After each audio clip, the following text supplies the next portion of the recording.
English zone. तो आज हम फिर मिलते हैं एक और नए पार्ट के साथ, नए टॉपिक के साथ। तो आपका जो नया टॉपिक है आज हम पढ़ेंगे शॉर्ट स्टोरी, 12th क्लास की शॉर्ट स्टोरी का first lesson, the gold watch, written by कौनसीकरा रैफी। तो देखिए आज हम फर्स्ट पार्ट जो शॉर्ट स्टोरी का फर्स्ट लेसन स्टार्ट करने वाले हैं, जो 12th क्लास का है, द गोल्ड वॉच, जिसमें आज मैं आपकी शॉर्ट समरी लेकर आई हूँ इस स्टोरी की। और उसके बाद हम इसको नेक्स्ट लेक्चर से इसकी टेक्स्ट से लेसन पढ़ना स्टार्ट करेंगे। तो जानते हैं कि इस लेसन की शॉर्ट समरी क्या है। तो देखिए द गोल्ड वॉच, जैसा कि इसका टाइटल है द गोल्ड वॉच, सोने की घड़ी। गोल्ड वॉच, एक सोने की घड़ी पर यह कहानी है कि किस तरह से एक जो सोने की घड़ी है वो एक मजदूर के अंदर लालच उत्पन्न करती है। उसके अंदर लालच आ जाता है कि अगर वो घड़ी, सोने की घड़ी को चुरा लेगा तो उसका सारा कर्ज चुक जाएगा। तो देखते हैं कि ये जो कहानी है ये किसकी है। तो this story is about a low paid worker. एक लो पेड वर्कर, कम मजदूरी वाले एक वर्कर की कहानी है, नेम्ड शंकु, जिसका नाम क्या होता है, शंकु होता है। तो ये कहानी एक कम वेतन पाने वाले एक मजदूर की है जिसका नाम शंकु होता है। Who worked in a factory, जो एक फैक्ट्री में काम करता है। तो फैक्ट्री में काम करता है, उसे पर डे का केवल 1 रुपए ही मिलता है। He had a small family, उसके पास उसका एक छोटा सा परिवार होता है।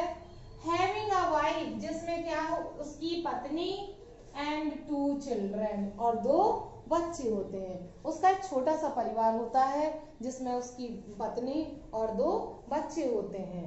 लेकिन देखिए a third child was also about to come, तीसरा बच्चा भी आने वाला होता है। तो तीसरा बच्चा, 2 बच्चे होते हैं और तीसरा बच्चा आने वाला होता है। लेकिन ये जो तीसरा बच्चा है, जब वो उसे पता चलता है कि तीसरा बच्चा भी उसके परिवार में आने वाला है, तो वह अपने आप को कोसता है। क्यों कोसता है?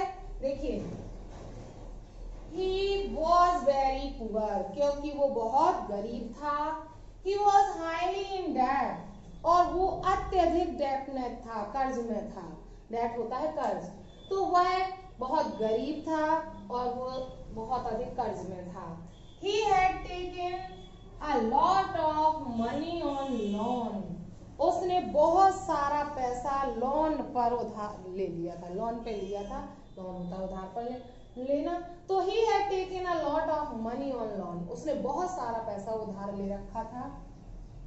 He had no way to solve his problems, अब क्योंकि उसने पैसा उधार लिया था तो उसकी समस्याएं और बढ़ गई थी, बहुत सारी प्रॉब्लम थी उसकी, और he had no way to solve his problems, और अपनी समस्या को सॉल्व करने का उसके पास कोई दूसरा तरीका नहीं था। तो समस्या सॉल्व करने का उसके पास कोई तरीका नहीं था। तब under the pressure of his problems, अपने प्रॉब्लम्स के प्रेशर में आकर उसने क्या किया, he decided to solve his problems, उसने डिसाइड किया टू सॉल्व हिज प्रॉब्लम्स, अपनी प्रॉब्लम्स को सॉल्व करने का। कैसे? Bye stealing the watch, gold watch, उस गोल्ड वॉच को चुराकर ऑफ हिज इंजीनियर, अपने इंजीनियर की घड़ी, हु वाज एन इंग्लिशमैन, अपने इंजीनियर जो एक अंग्रेज था, इंग्लिशमैन था, उसकी घड़ी चुराकर अपनी समस्या को हल करने का निश्चय किया। मतलब शंकु के पास बहुत सारी प्रॉब्लम्स थी, उसने थोड़ा थोड़ा करके बहुत लोगों से कर्ज ले लिया था और अब उसके पास इतना पैसा नहीं था कि वो चुका सके। जब मैं आपको लेसन पढ़ाऊंगी तब लाइन बाय लाइन आप पढ़ोगे, तब आपको क्लियर होगा उसमें कितना, उसने किससे पैसा उधार लिया था, टोटल मनी उसका कितना था, कर्ज था, उसे कितना मिलना था उस महीने, कितना उससे बचना था, ये सब उसमें पढ़ेंगे। क्योंकि ये शॉर्ट समरी है तो इसे इतना ही पढ़ेंगे, थोड़ा सा और मैं डिटेल से बता दूंगी बाद में। तो उसने अपने इंजीनियर की घड़ी चुराने का निश्चय किया। वो इंजीनियर जो इंग्लिशमैन था, दोपहर में वो चला जाता था लंच में। तो देखिए, ही ट्राइड मैनी टाइम्स, उसने कई बार ट्राई किया टू स्टील दैट वॉच, उस घड़ी को चुराने का। उसने उस घड़ी को चुराने का कई बार ट्राई किया, but all was in vain, लेकिन सब कुछ क्या हो गया, वेन, व्यर्थ हो गया। बट वन डे, लेकिन एक दिन क्या होगा, डेली वो घड़ी चुराने की कोशिश करता था, लेकिन वह घड़ी नहीं चुरा पाता था, क्योंकि वो नर्वस हो जाता था, घबरा जाता था, क्योंकि उसने कभी गलत काम किया नहीं था। लेकिन परिस्थिति बस, मजबूरी बस, प्रेशर में आकर उसने घड़ी चुराने का निश्चय किया। लेकिन जितनी बार उसने घड़ी चुराने का प्रयत्न किया, but all was in vain, सब क्या हो जाता था, वैन हो जाता था, व्यर्थ हो जाता था। बट वन डे, लेकिन एक दिन क्या हुआ, विद मच हेजिटेशन, अधिक हिचकिचाहट के साथ, क्योंकि वो इतना प्रेशर में था कि उसे घड़ी तो चुराना ही था, लेकिन उसने जब चुराने की कोशिश की एक दिन, तो अधिक हेजिटेशन के साथ, हिचकिचाहट के साथ, he stole that watch, उसने उस घड़ी को चुरा लिया, उठा लिया, उसने उस घड़ी को चुरा लिया। बट soon, लेकिन शीघ्र ही क्या हुआ, he got afraid when he saw Madhavan coming on the corridor, सून, शीघ्र ही वो डर गया जब उसने माधवन को देखा कि वो बरामदे में आ रहा है। जबकि उसने घड़ी चुराते समय सब देख लिया था, आगे पीछे की कहीं कोई आ तो नहीं रहा है, तब उसने घड़ी चुराई थी।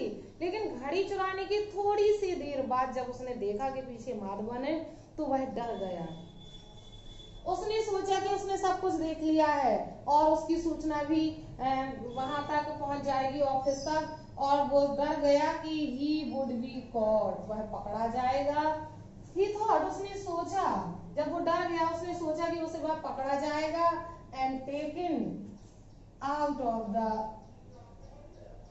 job, और उसे टर्न आउट कर देंगे हम, और उसे जॉब से निकाल दिया जाएगा, नौकरी से निकाल दिया जाएगा।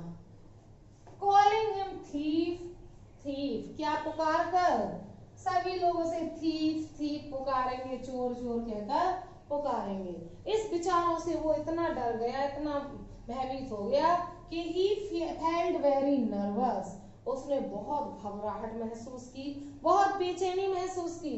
And put the watch again its place, और उस घड़ी को वापस उसके स्थान पर रख दिया, मतलब उसी ऑफिस में रख दिया जहां से उसने ये घड़ी चुराई थी। तो देखिए, ये तो बहुत ही शॉर्ट स्टोरी है जिसमें आपने पढ़ा कि ये कहानी किसकी है। ये कहानी एक कम वेतन प्राप्त करने वाले एक मजदूर की है, जो एक फैक्ट्री में काम करता है, जिसका नाम शंकु होता है। उसका एक छोटा सा परिवार होता है, जिसमें उसकी पत्नी और उसके 2 बच्चे होते हैं, लेकिन तीसरा बच्चा भी उसके परिवार में शीघ्र ही आने वाला होता है, जिससे वो परेशान हो जाता है, क्योंकि इतने छोटे परिवार का पालन पोषण भी वो अच्छे से नहीं कर पाता है। जितना उसे मिलता है उससे ज्यादा उसका कर्ज हो जाता है, और कर्ज चुकाने के बाद नेक्स्ट ईयर के पूरे खर्चे उसको लोन पर करने पड़ते हैं। तो उस साल वो बहुत ज्यादा कर्ज में था, उसको जितना मिलना था उससे दुगना उसे चुकाना था, तो बहुत परेशान था। और किराए जो रेंट वाला था वो उसे परेशान करता था, चाय वाला उसे परेशान करता था, कोई किसी की गालियां उसे याद आती थी, तो किसी की बुरी बातें याद आती थी, किसी का कर्ज चुकाना, मतलब किसी का वो पहले का चुकाता था तो बाद का रह जाता था। इस तरह से बहुत परेशान था। तब उसने डिसाइड किया कि क्यों ना इंग्लिश मैन जो उसका अंग्रेज इंजीनियर है, क्यों ना उसकी सोने की घड़ी चुरा ली जाए। और जब वो सोने की घड़ी चुराएगा तो उस सोने की घड़ी से उसे बहुत अधिक पैसा मिलेगा, मतलब इतना पैसा तो एटलीस्ट मिल ही जाएगा जिससे वो अपने पिछले कर्ज को चुका सके और शांति से आगे का जीवन व्यतीत कर सके। तो इस वजह से अपनी परिस्थिति के प्रेशर में आकर वो घड़ी चुराने का निश्चय करता है और उस घड़ी को चुराने की कोशिश करता है। कई दिन बीत जाते हैं, वो बहुत सोचता है कि आज चुरा लूंगा, लेकिन उसकी नर्वसनेस उसे पीछे धकेल देती है और उसे घड़ी चुराने से रोक देती है। लेकिन एक दिन जब वो बहुत अधिक परेशान था तो वो रात भर नहीं सो सका और उसने घड़ी चुराने का डिसाइड कर लिया कि आज वो घड़ी चुरा कर ही रहेगा। और उसने ऐसा किया। लंच के टाइम पे जब सब खाने के लिए चले जाते थे तो शंकु अकेला रह जाता था। उस दिन भी शंकु अकेला ही था जब सभी लंच के लिए चले गए थे और इंजीनियर तो बहुत देर में 4 बजे तक लौटता। तो उसने कहा यही अच्छा मौका है कि घड़ी चुरा ली जाए, और वो गया और उसने घड़ी को चुरा लिया और उसने घड़ी उठाकर अपनी जेब में डाली और तभी उसे पीछे माधवन दिखाई दिया। थोड़ी देर बाद तो उसे लगा कि उसने सब कुछ देख लिया होगा और अब वो पकड़ा जाएगा। इतना डर गया कि उसे चोर कहा जाएगा, उसे नौकरी से निकाल दिया जाएगा। इतना ज्यादा डर गया कि उसने डिसाइड कर लिया। पहले उसे पल भर में अपने घर की परिस्थितियां याद आती थी, तो पल भर में यहाँ का पकड़ा जाना, इसलिए वो इतना डिस्टर्ब हो गया, इतना डिलेमा में हो गया, दुविधा में कि वो क्या करे और क्या ना करे। फाइनली उसने यही रास्ता अपनाया कि उसे चोरी नहीं करना है। उसके मन ने, उसके हृदय ने उसे इस तरह से उसे प्रेरित किया कि ये गलत कार्य है, तो इस तरह से उसे कर्ज नहीं चुकाना है और वह उस घड़ी को वापस रख देता है। तो ये है कहानी एक गरीब मजदूर की जो बहुत ही परेशान होता है और परेशानी की परिस्थिति में आकर वो गलत काम करने की सोचता है, लेकिन उसकी अंतरात्मा उसे गलत करने से रोक देती है और वो उस घड़ी को पुनः वापस रख देता है। तो ये है कहानी हमारे लेसन द गोल्ड वॉच की, जो हमारी स्टोरी है 1। तो आपके 12th क्लास में 4 स्टोरीज हैं, जिसका ये फर्स्ट लेसन है, जिसकी मैंने शॉर्ट समरी अच्छी तरह से एक्सप्लेन की है। आई होप आपको समझ में आ गई होगी। अब नेक्स्ट लेक्चर में हम इस लेसन को पढ़ेंगे पार्ट बाय पार्ट। और आज के लिए इतना ही। अगर आपको वीडियो पसंद आई हो तो लाइक करना ना भूलें और कमेंट करके जरूर बताएं। Thanks for watching video.